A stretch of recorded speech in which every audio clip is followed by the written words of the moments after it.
Bismillahirrahmanirrahim. Assalamualaikum warahmatullahi wabarakatuh. Waalaikumsalam warahmatullahi wabarakatuh. Kepada yang terhormat Kepala SD Negeri Kedondong Ibu Sudiasih SPD SD, yang kami hormati Bapak Ibu Guru SD Negeri Kedondong, yang kami hormati staf SD Negeri Kedondong. Marilah pertama-tama kita aturkan puji syukur atas kehadiran Allah yang Maha Esa, yang telah melimpahkan rahmat dan hidayahnya kepada kita semua, sehingga pada siang hari ini kita dapat berkumpul dalam acara diseminasi penyebaran pemahaman dan pengalaman penerapan budaya positif oleh narasumber Ariyanti Sriwardani. Tak lupa sholawat serta salam kita haturkan kepada Nabi Agung kita Nabi Muhammad SAW yang kita nantikan syafaatnya di yaumul kiamat nanti. Perkenankanlah saya sebagai pembawa acara untuk membacakan runtutan acara. Acara pertama pembukaan, kedua mendengarkan lagu Indonesia Raya dan Mars Purworejo. Acara yang ketiga sambutan oleh Kepala Sekolah SD Negeri Kedondong. Acara yang keempat penyampaian diseminasi penyebaran pemahaman dan penerapan budaya positif sekolah oleh Ariyanti Sriwardani. Dan yang kelima acara penutup. Untuk memulai kegiatan hari ini, marilah kita buka acara dengan bacaan basmalah bersama-sama. Bismillahirrahmanirrahim. Kemudian memasuki acara yang kedua, mendengarkan lagu Indonesia Raya. Hadirin dipersilakan untuk berdiri.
Hadirin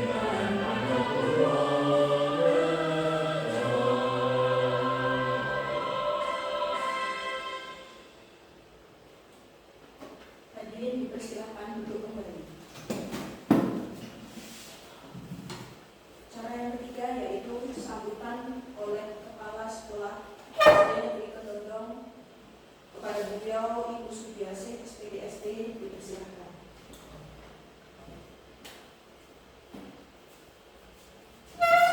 Bismillahirrahmanirrahim. Assalamualaikum warahmatullahi wabarakatuh.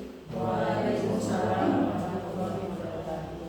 Yang kami hormati Bapak Ibu Guru SD Negeri Kedondong, puji syukur kami panjatkan kehadiran Allah Subhanahu wa Ta'ala yang telah memberikan nikmat serta hidayahnya kepada kita sekalian, sehingga pada siang hari ini kita dapat melaksanakan pertemuan dalam rangka penyampaian budaya positif oleh narasumber kita Ibu Ariyanti Sriwardani sebagai calon guru penggerak angkatan 10 Kabupaten Purworejo. Kurang lebih 1 jam ke depan, mari kita mendengarkan dengan seksama pemaparan dari narasumber yang tentunya sangat bermanfaat dalam meningkatkan kualitas pendidikan di sekolah kita. Tentang budaya positif, apa itu budaya positif? Apa itu keyakinan kelas? Apa itu segitiga restitusi? Dan materi-materi lainnya yang akan disampaikan oleh narasumber. Harapan ke depan tentang penerapan budaya positif ini tentunya meningkatnya kesadaran kita sebagai pendidik untuk lebih mengambil peran aktif dalam menumbuhkan sikap baik di sekolah maupun di masyarakat. Seperti budaya 5S. Berdoa sebelum dan memulai melakukan sesuatu, menghargai perbedaan dan membuat siswa sadar akan kesalahannya dan bagaimana memperbaikinya.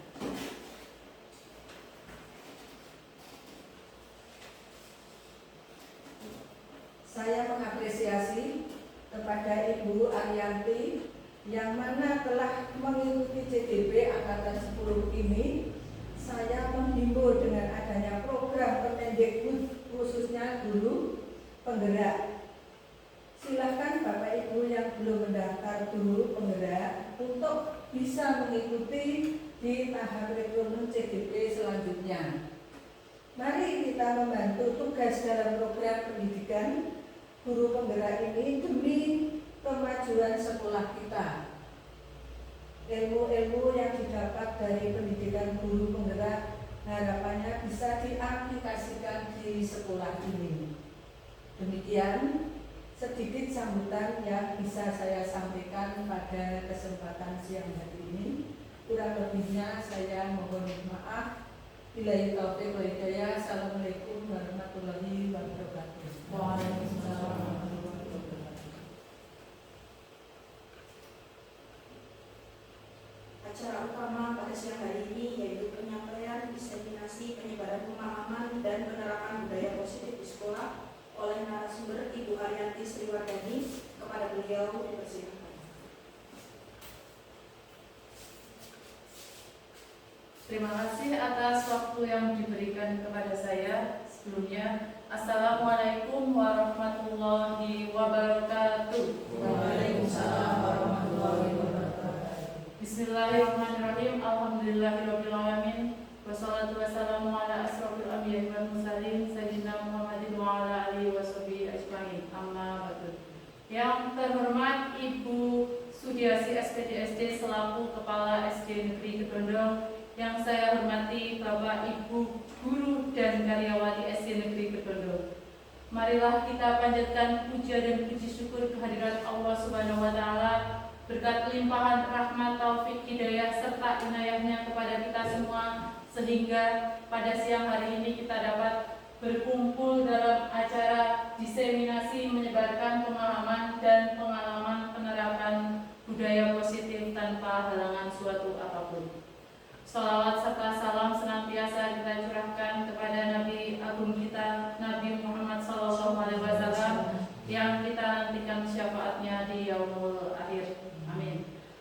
bapak yang kami hormati, sebelumnya saya mohon izin untuk berdiri di sini.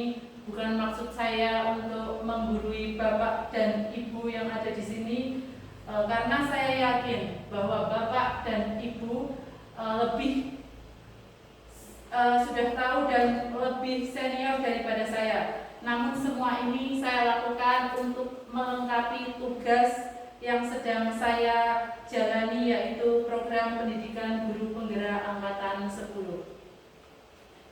Alhamdulillah, terima kasih atas doa dan dukungan dari Bapak Ibu sehingga saya bisa mempelajari modul 1 ini tanpa ada kendala. Dan dalam program pendidikan guru penggerak angkatan 10 ini, di mana di akhir modul 1, utamanya modul 1.4 itu harus ada diseminasi terkait menyebarkan pemahaman dan pengalaman penerapan budaya positif ini. Kita lanjut. Nah, di sini ada pertanyaan pemantik. Mohon dijawab ya Bapak Ibu. Setuju atau tidak setuju jika hukuman dapat mendisiplinkan anak? Mau? Tidak setuju. Lalu ada lagi, setuju atau tidak setuju jika pemberian hukuman dengan hal positif dapat meningkatkan disiplin anak? Setuju. Untuk yang terakhir, setuju atau tidak setuju jika memberi penghargaan dapat meningkatkan motivasi belajar anak? Setuju. Ya, jadi hukuman itu dapat mendisiplinkan anak, karena dengan hukuman biasanya anak akan menjadi lebih patuh. Tapi di sini kita akan belajar tentang budaya positif. Budaya positif merupakan nilai-nilai, keyakinan, dan kebiasaan-kebiasaan di sekolah yang berpihak pada murid, agar murid dapat berkembang menjadi pribadi yang kritis, disiplin, penuh hormat, dan bertanggung jawab. Konsep utama yang akan kita pelajari hari ini adalah yang pertama tentang disiplin positif dan nilai-nilai kebajikan universal. Lalu teori motivasi, hukuman, penghargaan, dan restitusi. Yang ketiga tentang keyakinan kelas. Yang keempat tentang kebutuhan dasar manusia dan dunia berkualitas. Yang kelima tentang 5 posisi kontrol guru. Dan yang keenam tentang segitiga restitusi. Disiplin positif. Disiplin berasal dari bahasa Latin disiplina yang artinya adalah belajar. Makna asal dari kata ini berkonotasi dengan disiplin diri dari murid-murid Sokrates dan Plato. Disiplin diri membuat orang dapat menggali potensinya menuju sebuah tujuan, apa yang akan dihargai. Namun dalam budaya kita, makna kata disiplin itu telah berubah menjadi sesuatu yang dilakukan seseorang pada orang lain untuk mendapatkan kepatuhan. Kecenderungan umum itu adalah menghubungkan kata disiplin dengan ketidaknyamanan, bukan dengan apa yang kita hargai atau pencapaian suatu tujuan mulia. Lanjut, nilai-nilai kebajikan universal. Nilai-nilai kebajikan adalah sifat-sifat positif manusia yang merupakan tujuan mulia yang diinginkan oleh individu. Nilai-nilai tersebut bersifat universal dan lintas bahasa, suku, bangsa, agama, maupun latar belakang. Setiap perilaku atau perbuatan memiliki suatu tujuan. Dengan mengaitkan nilai-nilai kebajikan yang diyakini seseorang, maka motivasi intrinsiknya akan terbangun, sehingga menggerakkan motivasi dari dalam untuk dapat mencapai tujuan mulia yang diinginkan. Nah, nilai-nilai kebajikan yang ingin dicapai oleh setiap anak kita kenal dengan profil pelajar Pancasila. Profil pelajar Pancasila sudah tidak asing di dalam kegiatan kita sehari-hari. Di pembelajaran kita mengaitkan sesuatu dengan profil pelajar Pancasila. Bapak Ibu masih ingat dengan dimensi profil pelajar Pancasila ada berapa jumlahnya? 6. Ya, apa saja? Biasanya kita mentransfer ilmu ke anak dengan sebuah nyanyian. Ya, bisa kita nyanyikan dulu? Ya, oke, ayo 1, 2, 3. Belajar Pancasila, beriman dan bertakwa pada Tuhan Yang Esa dan berakhlak mulia, berkebinekaan global, gotong royong mandiri, kreatif dan bernalar kritis. Ya, tepuk tangan untuk Bu Yani yang hafal sekali. Sudah dilaksanakan ya, Bu Yani? Oke, kita lanjut ke pembelajaran dengan paradigma baru. Pembelajaran paradigma baru dirancang berdasarkan prinsip pembelajaran yang berdiferensiasi, sehingga setiap peserta didik yang belajar sesuai dengan kebutuhan dari tahap perkembangan untuk mewujudkan profil pelajar Pancasila. Nah, di situ sudah ada gambarnya profil pelajar Pancasila, dimensinya ada 6. Tadi beriman bertakwa kepada Tuhan Yang Maha Esa dan berakhlak mulia, berkebinekaan global, bergotong royong, kreatif, bernalar kritis, serta mandiri. Motivasi perilaku manusia. Motivasi merupakan dorongan yang timbul pada diri seseorang secara sadar atau tidak sadar untuk melakukan sesuatu tindakan dengan tujuan tertentu. Yang pertama yaitu menghindari ketidaknyamanan dukungan dengan cara peserta didik melakukan disiplin diri karena ia takut dihukum.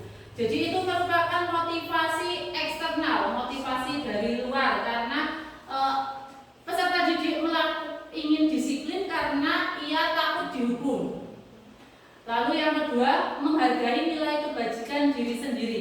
Peserta didik melakukan disiplin diri karena sadar akan nilai kebajikan. Itu juga masih masuk ke dalam motivasi eksternal. Dan yang terakhir, mendapatkan imbalan atau penghargaan. Peserta didik melakukan disiplin diri karena ingin mendapatkan imbalan. Dihukum karena adanya penghargaan. Penghargaan akan berlaku sama dengan hukuman dalam arti meminta seseorang untuk melakukan sesuatu dalam memenuhi suatu tujuan tertentu. Dampak dari dihukum oleh penghargaan adalah yang pertama, pengaruh jangka pendek dan panjang. Lalu penghargaan menghukum. Penghargaan mengurangi ketepatan. Penghargaan tidak efektif.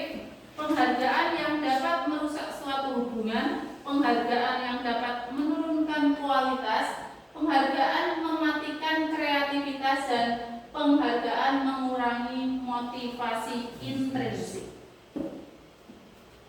Nah, bentuk program kebajikan. Dalam memberikan apresiasi atau pengakuan perlu diingat beberapa hal. Yang pertama yaitu memberi pengakuan secara khusus, memberi pengakuan secara pribadi, memberi pengakuan kepada semua murid saling bergantian, memberi pengakuan secara konsisten dan fokus pada proses.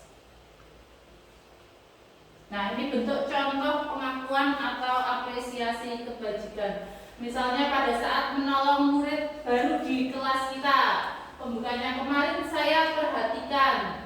Nah, nilai kebajikannya adalah rasa empatimu besar sekali. Yang kedua, situasi pada saat kamu membantu teman-temanmu dalam mengerjakan tugas kelompok, pembukanya adalah saya menghargai dan nilai kebajikannya adalah kepedulian. Yang terakhir, pada saat kamu memungut kertas-kertas yang berserakan di lantai. Terima kasih untuk, misalkan terima kasih kamu sudah mengambil kertas-kertas yang sudah berserakan di lantai. Nilai kebajikannya adalah rasa tanggung jawab. Hukuman atau konsekuensi. Ibu bapak tolong nanti jawab ya. Ini termasuk hukuman atau konsekuensi. Yang pertama, mencatat 100 kali di dalam buku kalimat saya tidak akan terlambat lagi karena terlambat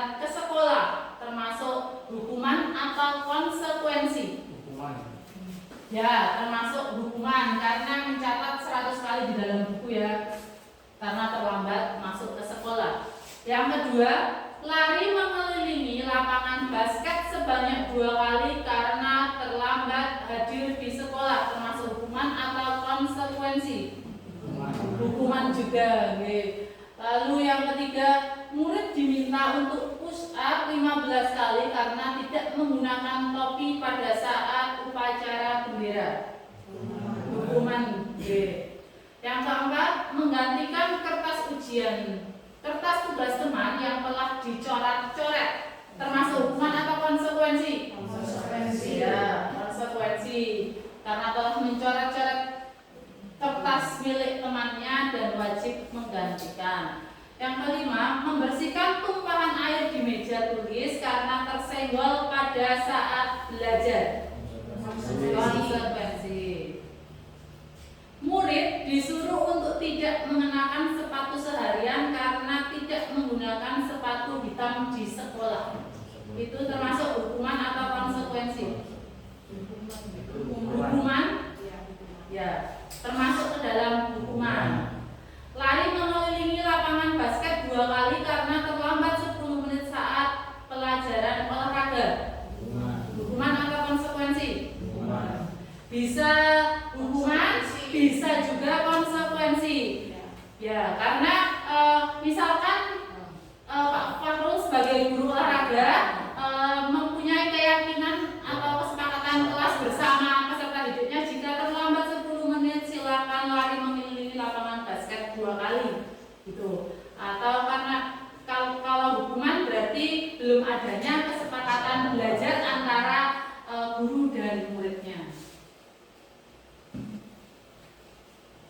Nah, perbedaan antara hukuman dan konsekuensi. Hukuman itu adalah sesuatu yang menyakitkan, harus terjadi.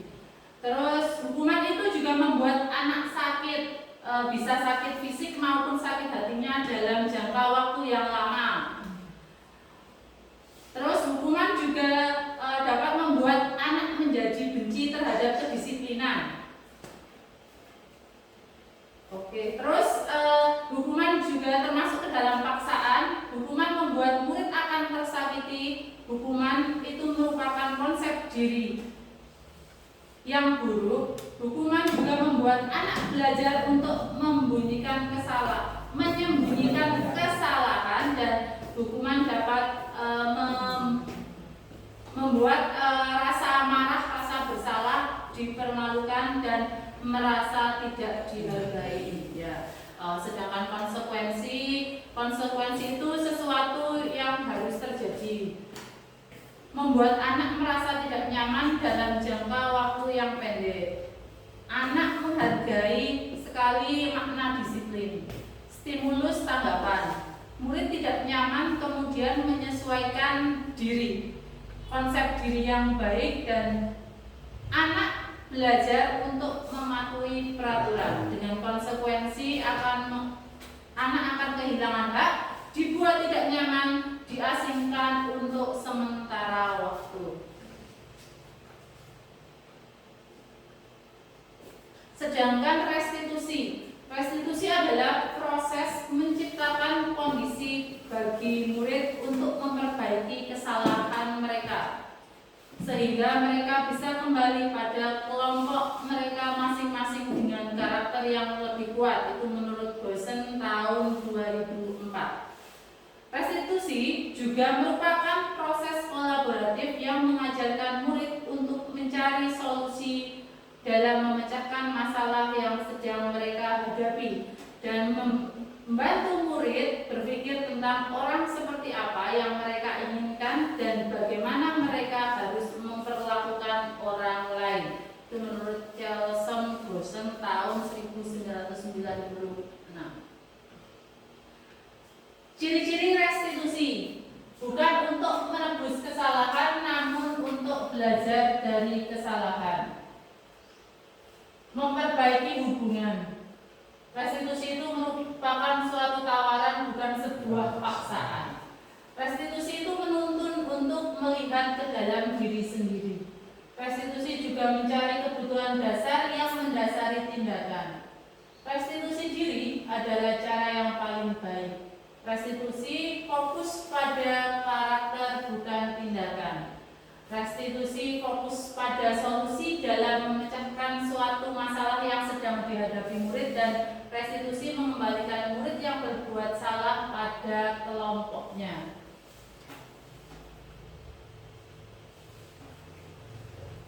Nah, ini perbedaan antara hukuman, konsekuensi, dan restitusi. Identitas gagal hukuman.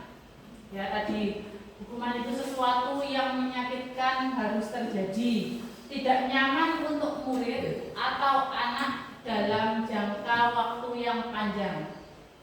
Anak menjadi korban dalam mendapatkan keadilan. Murid atau anak akan tersakiti. Perilakunya akan pasif, sedangkan agresifnya akan meningkat. Sistem tidak akan berjalan bila murid tidak takut.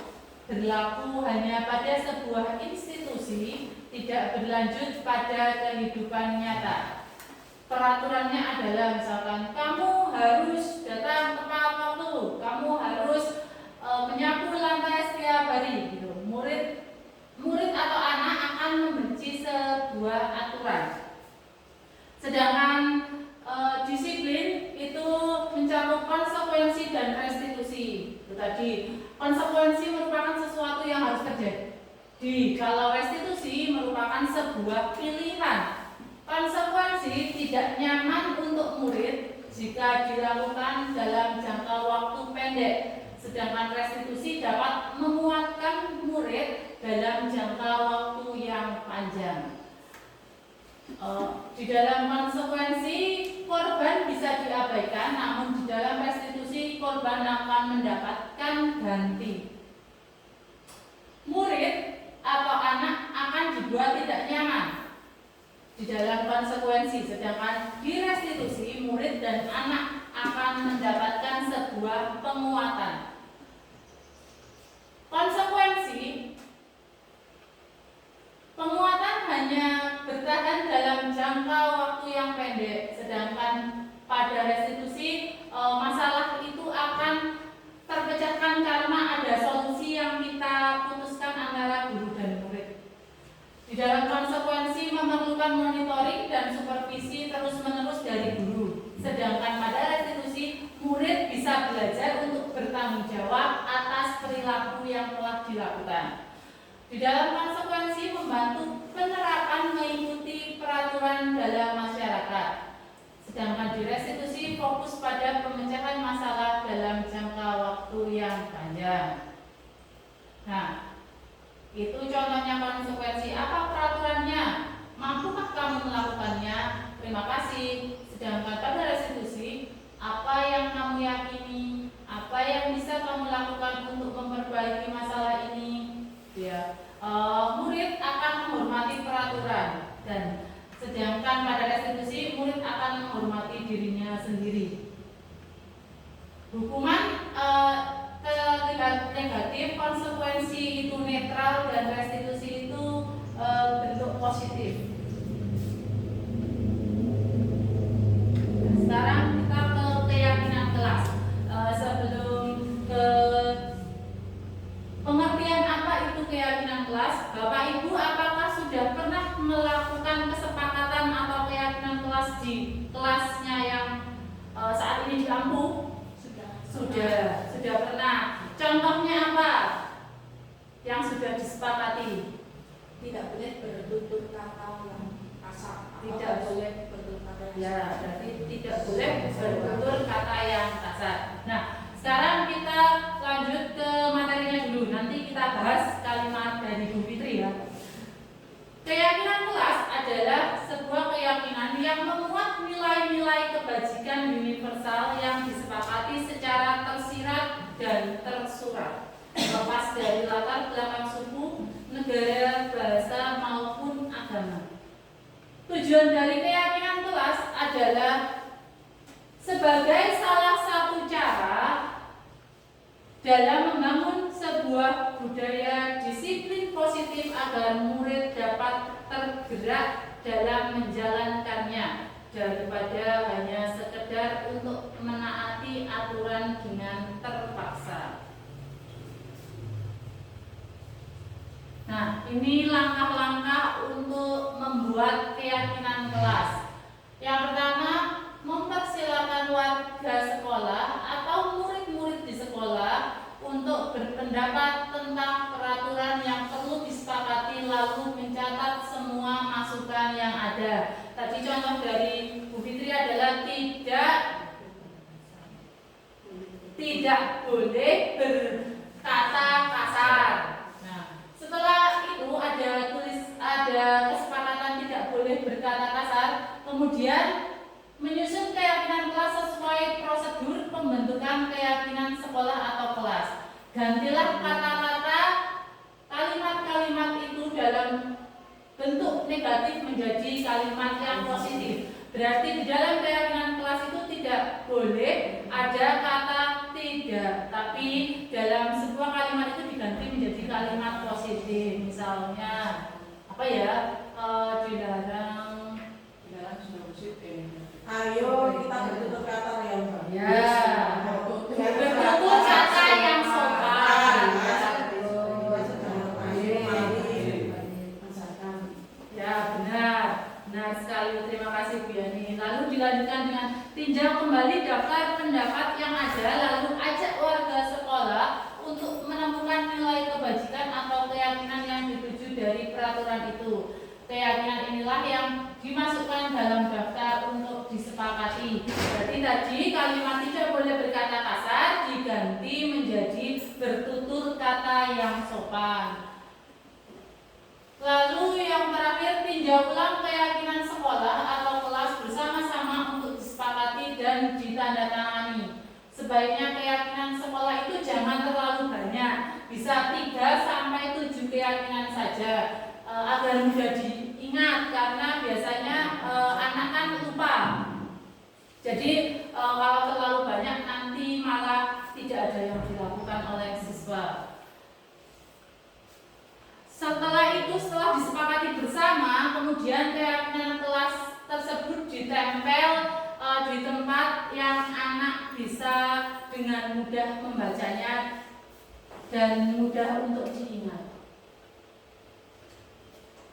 Keyakinan kelas, perbedaan peraturan dan keyakinan kelas. Ini di sini nanti ada peraturan menurut Bapak Ibu. Jika diubah ke dalam kalimat positif, nanti keyakinan kelasnya apa? Kalimat yang pertama adalah selalu kembalikan buku ke tempatnya. Berarti keyakinan kelasnya silakan kembalikan buku. ya, anak-anak bertanggung jawab atas bukunya ya. Yang kedua, dilarang mengganggu orang lain. Kira-kira apa, Pak Bayu? Dilarang mengganggu orang lain, keyakinan kelasnya apa? Jika diubah menjadi kalimat positif, dilarang mengganggu orang lain. Bisa dengan menghormati satu sama lain. Lalu yang ketiga, hadir di sekolah 15 menit sebelum pembelajaran dimulai. Hadir di sekolah 15 menit sebelum pembelajaran dimulai. Disiplin atau tepat waktu. Disiplin, tepat waktu, atau berkomitmen. Dilarang melakukan kekerasan.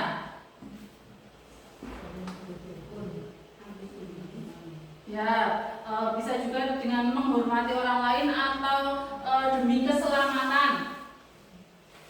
Dilarang menggunakan narkoba demi kesehatan, betul. Bergantian atau menunggu giliran. Ya, bersabar. Lalu menggunakan masker untuk menjaga kesehatan dan keselamatan. berlari di kelas atau koridor. Demi kenyamanan. Ya, demi kenyamanan, keamanan, dan keselamatan. Nah ini ya. Nah ini tadi peraturannya 1-8 dari keyakinan kelasnya bisa selalu kembalikan buku ke tempatnya, tanggung jawab, dilarang mengganggu orang lain, menghormati orang lain, gitu ya. Sampai dengan jangan berlari di kelas atau koridor, termasuk keselamatan dan keamanan. Kita lanjut ke kebutuhan dasar manusia. Kebutuhan dasar manusia itu ada 5, yaitu kebutuhan untuk bertahan hidup, kebutuhan untuk kebebasan, kebutuhan untuk mendapatkan rasa kasih sayang dan rasa diterima, kebutuhan akan kesenangan, dan kebutuhan akan penguasaan. Kebutuhan untuk bertahan hidup. Kebutuhan tersebut bersifat fisiologis untuk bertahan hidup, misalnya kesehatan, rumah, makanan, terus pakaian, ya, sandang, pangan, dan papan. Lalu yang kedua adalah kebutuhan akan rasa kasih sayang dan rasa diterima. Kebutuhan psikologis, kebutuhan akan hubungan dan koneksi sosial. Kebutuhan tersebut untuk memberi dan menerima kasih sayang, dan kebutuhan untuk menjadi bagian dari suatu kelompok. Ya, terus kebutuhan akan kebebasan. Seseorang membutuhkan kebutuhan akan kemandirian, otonomi, memiliki pilihan, dan mampu mengendalikan arah hidup seseorang.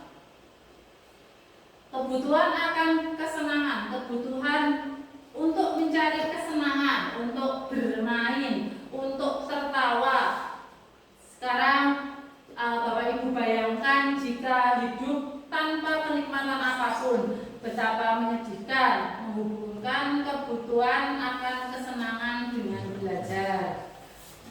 Terus yang terakhir adalah kebutuhan akan penguasaan. Kebutuhan ini berhubungan dengan kekuatan untuk mencapai sesuatu.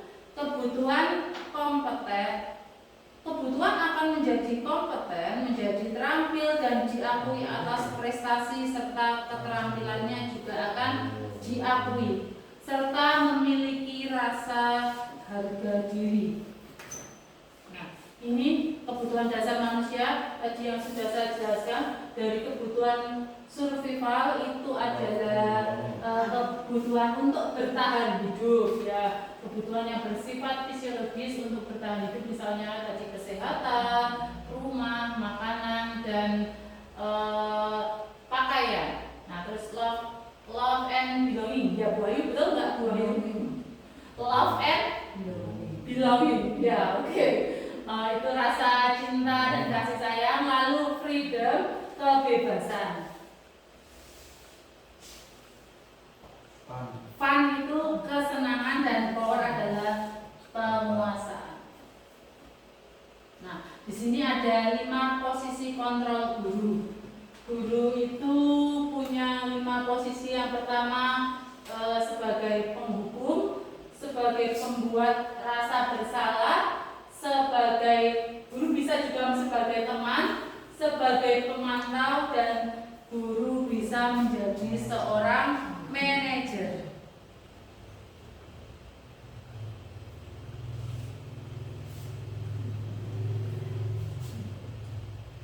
Posisi kontrol guru, motivasi,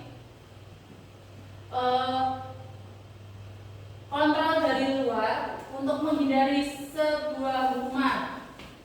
Kontrol guru sebagai penghukum, guru berbuat menghardik, menunjuk-nunjuk, menyakiti, dan menyindir. Ya, contohnya guru bisa berkata, kalau kamu tidak melakukannya, awas ya, rasakan. Hasilnya anak akan memberontak dan menyalahkan orang lain. Bisa juga anak itu akan berbohong. Kaitannya dengan dunia berkualitas adalah murid meletakkan guru di luar dunia berkualitas. Sedangkan sebagai pembuat orang merasa bersalah, guru berbuat ceramah dan mengatakan seharusnya bla bla bla, ibu kecewa gitu. Bisa juga kamu seharusnya, kamu sudah tahu ibu itu lelah sekali, ibu stres. Ya bisa, hasilnya anak akan menyembunyikan, menyangkal dan akan berbohong. Kaitannya dengan dunia berkualitas adalah murid meletakkan guru di dalam dunia berkualitas. Nah, kontrol dari luar masih guru sebagai teman dan guru sebagai pemantau. Guru sebagai teman yaitu membuatkan alasan-alasan untuk muridnya. Ayolah lakukan semua ini demi ibu. Masa kamu tidak mau? Ingat, tidak, ibu pernah membantu kamu gitu misalnya. Hasilnya murid akan ketergantungan. Ya. Jadi murid meletakkan guru sebagai orang yang sangat penting di dunia berkualitas karena murid sangat ketergantungan dengan gurunya. Guru sebagai pemantau yaitu menghitung dan mengukur. Yang ditanyakan apa peraturannya? Hasilnya adalah murid bisa menyesuaikan diri, tapi bila diawasi, jika tidak ya kita tahu sendiri. Kaitannya dengan dunia berkualitas, murid mampu meletakkan guru, peraturan dan hukum di dunia berkualitas. Sedangkan guru sebagai manajer itu menghargai diri sendiri dengan mengajukan sebuah pertanyaan-pertanyaan yang positif. Dengan guru berkata, apa yang kita yakini, apa yang bisa kita kerjakan untuk memperbaiki masalah ini. Nah, hasilnya itu dapat menguatkan pribadi siswa. Murid mampu meletakkan dirinya sebagai individu yang positif dalam dunia berkualitas.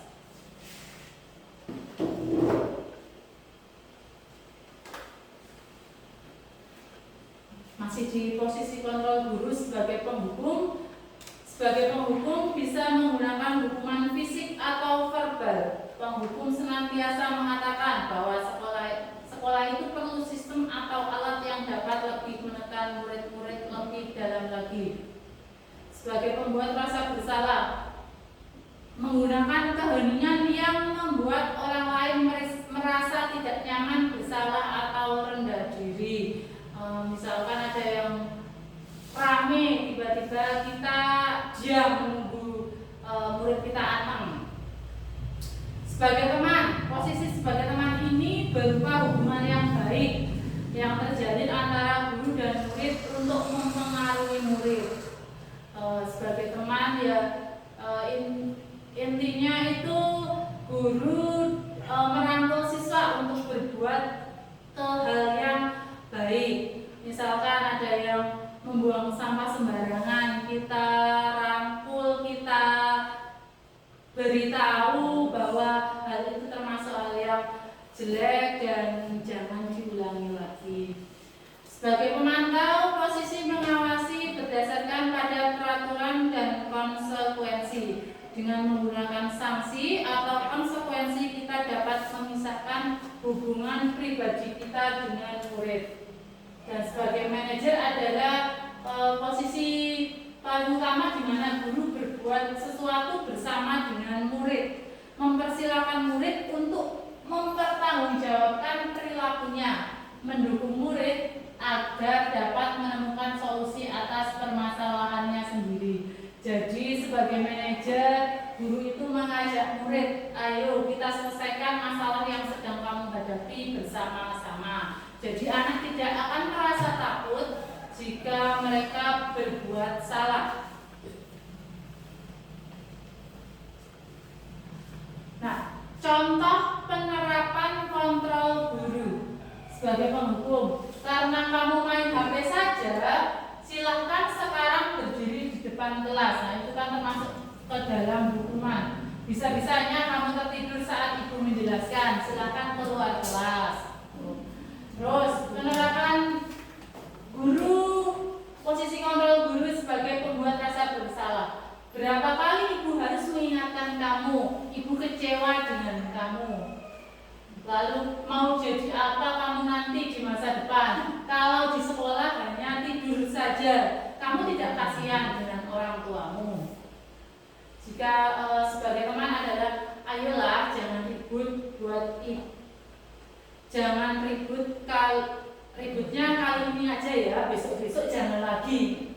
Terus ya udah, nggak apa-apa kamu tidur di pembelajaran sekarang. Untuk pertemuan selanjutnya jangan diulangi lagi ya. Sebagai pemantau, kamu sudah tidak menaati kontrak belajar atau kesepakatan belajar di kelas kita. Masih ingat tidak dengan konsekuensinya? Nanti saat istirahat kamu ada tambahan pelajaran 20 menit. Lalu contoh yang lain, coba ingat kembali kontrak belajar kita dan konsekuensinya. Nah, sebagai manajer, apakah kamu tahu apa kesalahan kamu? Mengapa kamu melakukan perbuatan tersebut? Kira-kira bagaimana kamu memperbaiki kesalahan kamu ini? Ya. Nah, itu tadi adalah contoh penerapan dari kontrol guru. Sekarang kita ke materi yang terakhir, yaitu segitiga restitusi. Menurut Janet Gosen dalam bukunya Restitusi, telah merancang sebuah tahapan untuk memudahkan para guru dan orang tua dalam melakukan proses untuk menyiapkan anaknya melakukan restitusi. Segitiga tersebut bernama segitiga restitusi ya. Itu ada menstabilkan identitas, menanyakan keyakinan, validasi tindakan yang salah. Nah, itu adalah langkah-langkah penerapan segitiga restitusi. Yang pertama adalah menstabilkan identitas, yang kedua memvalidasi tindakan yang salah, dan yang ketiga adalah menanyakan keyakinan kelas.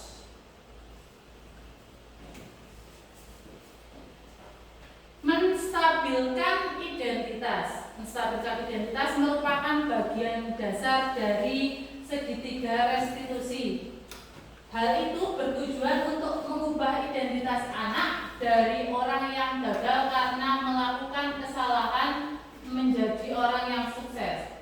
Anak yang melanggar peraturan karena sedang mencari sebuah perhatian adalah anak yang sedang mengalami kegagalan. Biasanya anak yang sedang mengalami kegagalan itu akan mencari perhatian kepada orang lain. Mereka akan mencoba untuk memenuhi kebutuhan dasarnya, namun terkendala karena ada benturan. Kalau kita mengkritik mereka, maka kita akan tetap membuatnya dalam posisi yang gagal.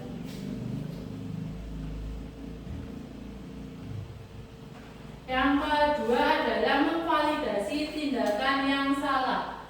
Menurut teori kontrol, semua tindakan manusia, baik ataupun buruk, pasti memiliki maksud dan tujuan tertentu. Sebagai seorang guru yang memahami teori kontrol, pasti akan mengubah pandangannya dari teori stimulus respon ke cara berpikir proaktif yang mengenali tujuan dari setiap tindakan. Kita mungkin tidak suka dengan sikap seseorang, maka untuk memenuhi kebutuhan tersebut, sebab tindakan kita dilakukan dengan suatu tujuan, yaitu memenuhi kebutuhan dasar mereka. Dan yang terakhir adalah menanyakan keyakinan kelas. Teori kontrol menyatakan bahwa kita pada dasarnya termotivasi secara internal.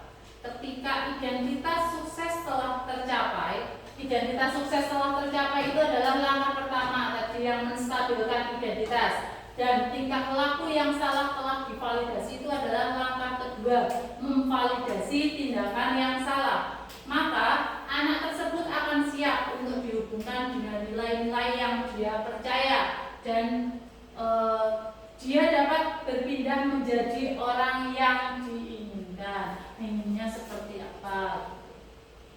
Nah, ini contoh penerapan kasus. Kemarin saya sudah mempraktikkan dengan siswa kelas 4. Itu ya. Selamat siang Abila, silakan duduk. Itu karena kasusnya adalah lupa tidak mengerjakan tugas. Nah, siang Bu, terima kasih Bu. Apakah kamu tahu nak kenapa Ibu panggil kamu ke sini? Tahu Bu, karena tadi saya tidak mengerjakan tugas dari Ibu. Bolehkah Ibu tahu alasannya? Kenapa beberapa kali Ibu lihat kamu tidak mengerjakan tugas? Nah, kata Abdullah, karena saya menonton TV hingga larut malam, jadi saya lupa kalau ada tugas. Nah, di sini kita menstabilkan identitasnya dulu. Baik, jadi Ibu paham dengan masalahnya. Manusia memang punya hak untuk menonton TV, namun apakah boleh jika seorang siswa menonton TV hingga larut malam? Dan untungnya tadi Abila tidak berangkat kesiangan, tidak terlambat untuk masuk ke sekolah. Nah, memvalidasi tindakan yang salahnya adalah alhamdulillah tidak terlambat masuk. Tidak terlambat masuk, hanya saja tidak mengerjakan tugas dari Ibu Guru. Ya sudah, mari kita sama-sama mencari sebuah solusi untuk memecahkan masalah Abila yang tidak mengerjakan PR karena terlalu larut menonton TV, terlalu asik menonton TV, jadi lupa untuk mengerjakan tugasnya. Setelah memvalidasi tindakan yang salah, kita menanyakan keyakinan kelasnya. Ya, padahal Bu Ari juga tahu pasti bukan Abila saja yang tidak mengerjakan tugas, teman lainnya juga ada. Tapi kebetulan yang banyak sekali tidak mengerjakan tugas adalah Abila. Abila masih ingat tidak keyakinan kelas kita itu apa saja? Nah, mengerjakan tugas dengan tepat waktu Bu. Gitu ya. Jadi itu menanyakan keyakinan kelas dulu. Nah, setelah itu adalah lalu apa yang kamu lakukan? Saya tidak akan mengulanginya lagi Bu. Saya tidak mau terus-terusan menonton TV. Untuk tugas selanjutnya saya akan mengerjakan tugas dengan tepat waktu. Nah, jadi Abila berjanji dia tidak akan terlalu asik menonton TV, dan jika ada tugas dia akan langsung kerjakan dengan tepat waktu. Tugas-tugas sebelumnya yang belum dia kerjakan juga akan disusulkan dan dikumpulkan.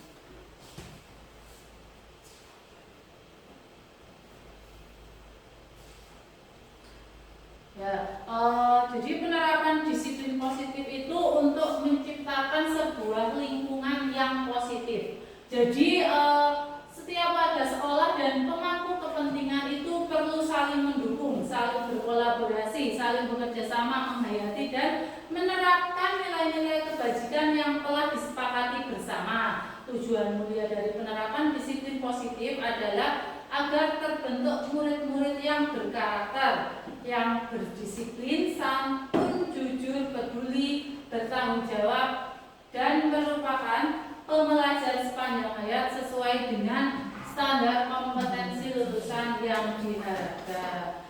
Nah, mungkin hanya itu saja yang dapat saya sampaikan. Jika ada yang mau menanggapi, silakan. Tapi saya tutup dulu. Sekian pemaparan materi dari saya.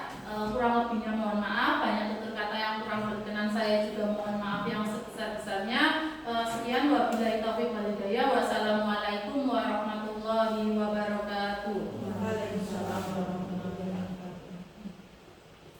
Ya, saya nanti minta refleksi dari Bapak Ibu tentang yang pertama, bagaimana pengalaman mengikuti diseminasi ini, bagaimana perasaan selama mengikuti kegiatan, apa hal baru yang Bapak Ibu temukan, dan apa hal yang ingin Bapak Ibu segera terapkan di sekolah kita tercinta ini di SD Negeri Kedondong. Bisa silakan ditulis dan nanti salah satu untuk maju ke depan.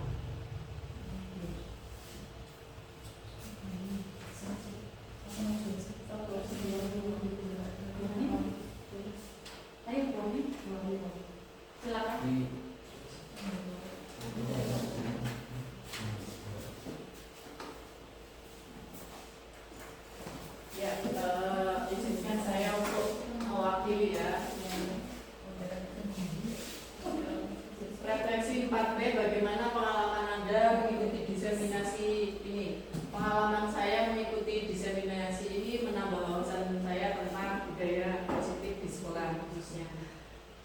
Seperti bagaimana kita memperlakukan siswa yang salah, bagaimana kita melakukan restitusi, bagaimana kita mengambil posisi kontrol guru ya. Kita selama ini menjadi pemantau atau penghukum. Nah, harusnya kita sebagai manajer, jadi menanyakan kenapa alasan anak melakukan kesalahan dan bagaimana anak menemukan solusi untuk memperbaikinya.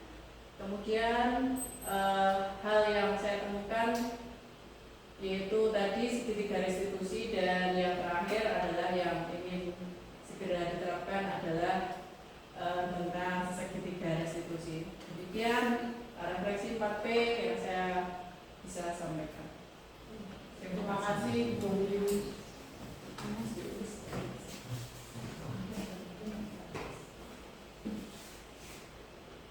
Mungkin ada lagi yang ingin menyampaikan?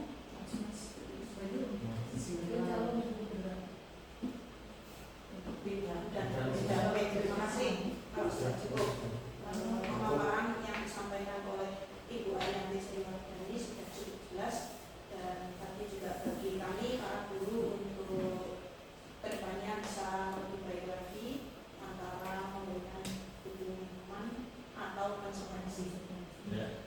Kemudian acara yang terakhir yaitu penutup.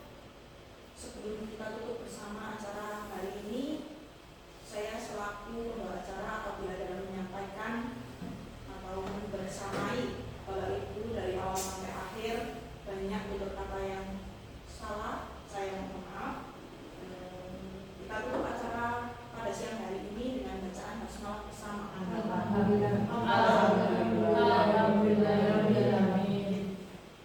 Kemudian assalamualaikum warahmatullahi wabarakatuh. Waalaikumsalam warahmatullahi wabarakatuh.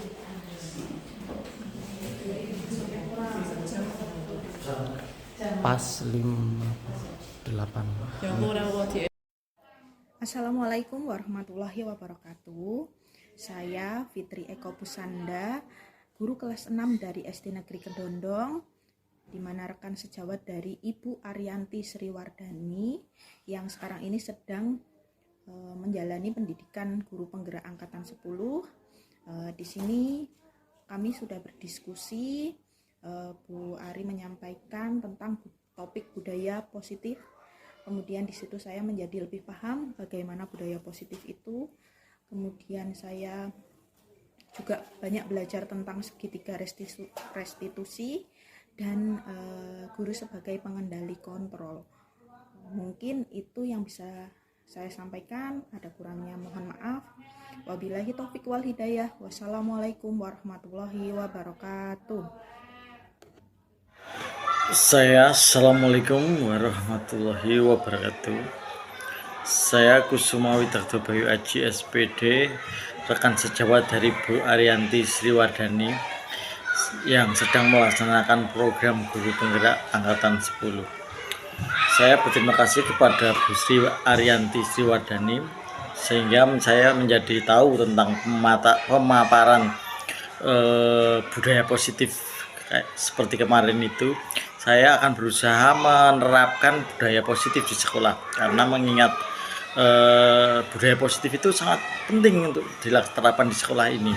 Mengingat mentalitas siswa yang semakin merosot, alangkah baiknya kalau budaya positif itu diterapkan di sekolah ini sehingga mewujudkan suatu sekolah yang impian bagi semua anak dan orang tua siswa, karena dengan adanya budaya positif akan menjadi bagus.